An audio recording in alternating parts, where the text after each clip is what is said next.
कुछ लोग विरोध भी किए, कुछ लोग हामी में भी भरे, परंतु मोटा मोटी ये जो कॉन्फिडेंस में लेने की बात थी शिक्षकों को कि हम शिक्षकों को कॉन्फिडेंस में लेते हैं तो फिर छात्र भी कॉन्फिडेंस में आ ही जाएंगे। लोग एकजुट रहिए और पूरी तरीके से बीपीएससी की जो कार्यशैली है, इस कार्यशैली में वो बात करना चाहते हैं नॉर्मलाइजेशन और परसेंटाइल को लेकर। आपकी संख्या अगर बीपीएससी में अभी तक जो आवेदन हुए हैं उसकी संख्या कम से ज्यादा 5 लाख के आसपास है। अगर आप चाहते हैं कि अलग अलग जिलों में अलग अलग सेट हो अलग अलग तरीके से, तो हम लोग स्पष्ट तौर पर यह कहना चाहते हैं कि बीपीएससी द्वारा आयोजित 1 शिफ्ट और 1 सेट एक परीक्षा है और पहले की तरह जिस प्रकार से बीपीएससी पहले की तरह आयोजित करती आ रही है।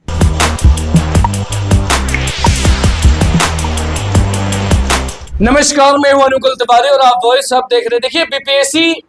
हाई लेवल मीटिंग आप जानते हैं 17वीं बीपीएससी को लेकर टीआरई 3.0 को लेकर हाई लेवल मीटिंग होती है और उस हाई लेवल मीटिंग के बाद सारे शिक्षक बाहर आते हैं।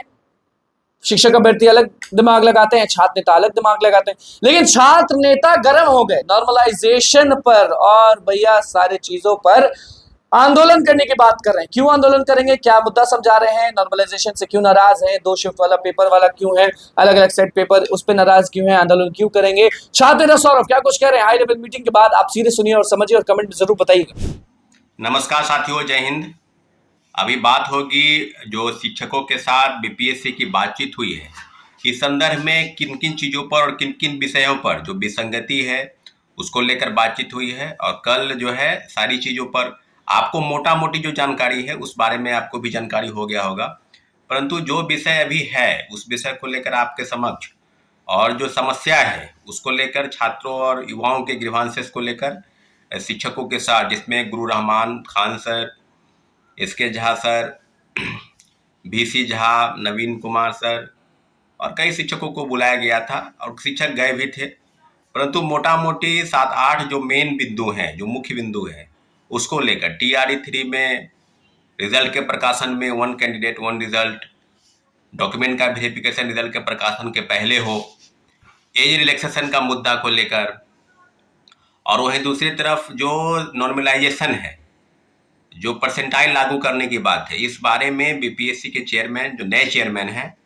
उन्होंने अवगत कराया कि हम जो है नॉर्मलाइजेशन जो है परसेंटाइल लागू करना चाहते हैं। स्पष्ट तौर पर उनका कहना था कि हम 3 सेट में पेपर देना चाहते हैं। तो साथियों, कल से ही कई चीज़ों पर हमने देखा कि कई वीडियो के माध्यम से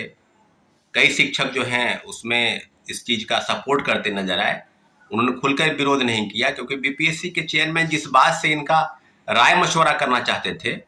कि हम परसेंटाइल और 3 सेट में क्वेश्चन देने की बात, तो उस बात पर इन लोगों में कुछ लोग विरोध भी किए, कुछ लोग हामी में भी भरे, परंतु मोटा मोटी ये जो कॉन्फिडेंस में लेने की बात थी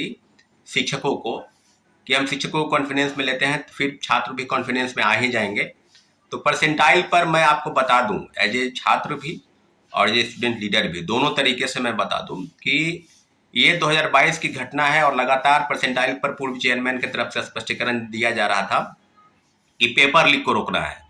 और हमारे पास पेपर लीक पर एक सवाल था और पेपर लीक के साथ साथ ये भी था कि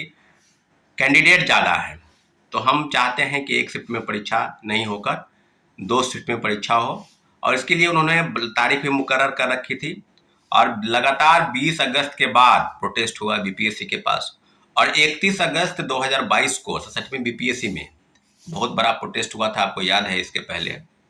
और काफ़ी चीज़ें जो है ये बदलाव के रूप में आई थी। और बीपीएससी के चेयरमैन ने ठोक बजाकर, उस समय तत्कालीन चेयरमैन अतुल प्रसाद जी ने ठोक बजाकर कहा था कि हम जो है परसेंटाइल लागू कर दिए हैं, परंतु बहुत बड़ा प्रोटेस्ट हुआ था। माननीय मुख्यमंत्री नीतीश कुमार जी के हस्तक्षेप के बाद इस मामले को शांत कराया गया और 1 शिफ्ट में परीक्षा कराने की बात हुई, जो पहले से ही होती आई है। तो मोटा मोटी जो बिंदु है, जिस बिंदु की चर्चा हम करेंगे कि क्या बीपीएससी दोबारा परसेंटाइल लागू करने की बात, नॉर्मलाइजेशन लागू करने की बात कही जा रही है। जैसे ही क्वेश्चन का नेचर 150 से ऊपर चला जाएगा, कहने का मतलब 150 से ऊपर 300 या 450, यानी 3 सेट में अगर करने की बात है, तो वैसे ही नॉर्मलाइजेशन परसेंटाइल सिस्टम जो है वो लागू हो जाएगा। तो इस बात से शायद उनको अगर याद नहीं है तो पूर्व चेयरमैन से बात कर लेना चाहिए, नहीं बात करें तो अपने कर्मचारियों से, कि लगभग 10,000 की संख्या में पटना में एक बहुत बड़ा प्रोटेस्ट हुआ था।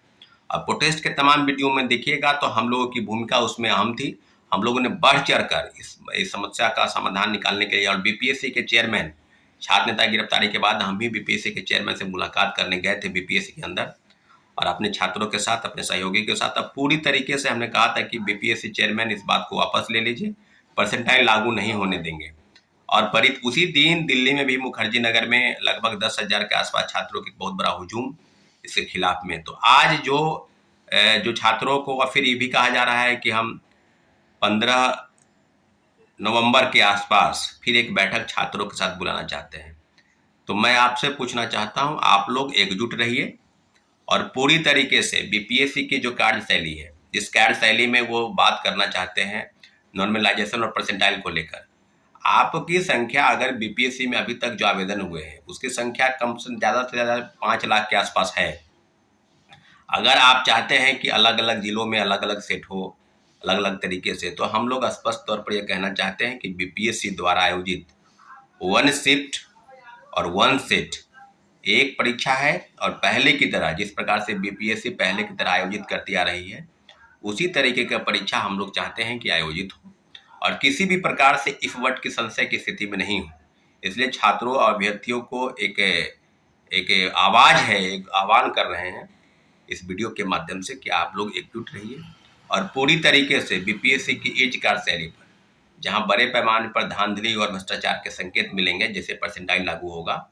उस विषय पर हम लोग को एकजुट रहना है। और 2022 में जो प्रोटेस्ट हुआ था, अगर बीपीएससी नहीं मानती है, एक सुर में अगली जो बैठक होगी उसमें सीधे कहना है हम लोगों को एकजुट होकर कि हम लोग एक शिफ्ट में परीक्षा चाहते हैं, और एक से ज़्यादा शिफ्ट में जैसे ही परीक्षा होगी तो वहाँ नॉर्मलाइजेशन और परसेंटाइल सिस्टम लागू हो जाएगा। किसका होगा किसका नहीं होगा ये कहना बहुत मुश्किल है। इसलिए छात्रों अभ्यर्थियों आप सबसे कि बीपीएससी ने कई समस्याओं का, पेपर लीक में आपको रोकना है तो आप रोक नहीं पाए। पेपर लीक लगातार बीपीएससी में हुआ, 67वीं 66वीं पेपर लीक हुआ, 67वीं पेपर लीक हुआ। कौन सरगना है अभी तक आप उसको पकड़ नहीं पाए हैं। कभी पिंटू यादव, कभी एक आईएएस अधिकारी जो गुजरात कैडर का है उसका नाम आता है, तो शिक्षक भी है, सेटर भी है, माफिया भी है। दूसरी तरीके से कहा जाए तो बीपीएससी की उच्च कार्यशैली पर, जहां पर बीपीएससी खुद को